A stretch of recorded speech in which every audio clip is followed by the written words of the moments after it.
TRX and gymnastic rings, like I mentioned in the last video, mix things up a little because they involve body weight training instead of lifting weights. Body weight training is actually ideal for general fitness and for functional strength in particular. The reason is that body weight training means you have to lift your own body, something that we regularly have to do in real life. If you can get stronger faster than you get heavier, then you can increase your strength to weight ratio, and that in turn will make you far faster on your feet as well as more agile and flexible. Another advantage of body weight training is that it forces you to utilize all the smaller supportive muscles in your body. When you perform a press up, you're using the muscle in your abs, obliques, legs, lower back and more to keep your body rigid and in position. The same is true when you perform a pull-up. And if you try to cheat through the pull-up, then your body will wobble around in the air and you'll end up wasting energy and tiring out faster. This gets far more impressive as you start to approach more advanced movements. Imagine the kind of total body control that's used when you perform a handstand press-up or a planche press-up. These are press-ups where your feet don't touch the ground. If you want to see an example of someone who is truly in command of their own body and their own strength, then look up Ido Portal. He moves like an inhuman and will blow your mind regarding the potential of the human body. The problem is that many people approach bodyweight training all wrong. If you're just pumping out a set number of press-ups and sit-ups every day, then you can't expect to progress much. Instead, you should be challenging yourself with increasingly difficult moves in your 8 to 10 rep range, and you should be using techniques to push past failure.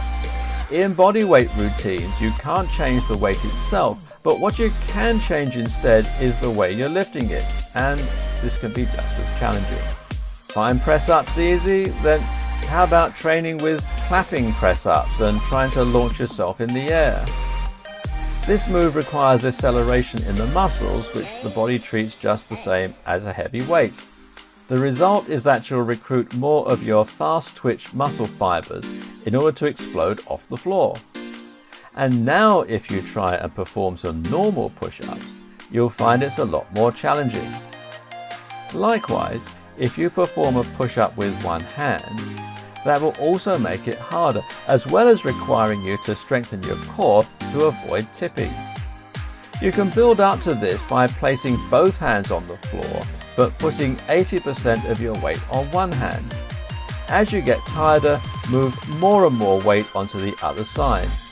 Now you're controlling your distribution of weight in order to maximally challenge the muscle. You can also just move your arms back closer to your waist, which puts you in a position called a Maltese push-up.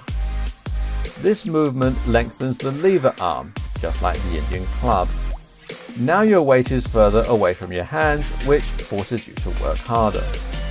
A great tool at your disposal here is a technique called the mechanical drop set. Here you perform as many reps as you can of an exercise and then make it slightly easier by changing the position. For instance, you might do as many push-ups as you can and then change it immediately to press-ups on your knees. This enables you to go past the point of failure but still keep going, which makes it much harder. The goal is to keep challenging yourself to perform more and more difficult movements, which are called progressions. Once you can easily do 10 Maltese push-ups, you can then challenge yourself to do a single planche push-up. Ultimately, you should aim to get to the point where you're performing feats of hand balancing, which will involve moving from one impressive body weight position on your hands to another, all in a slow, controlled manner.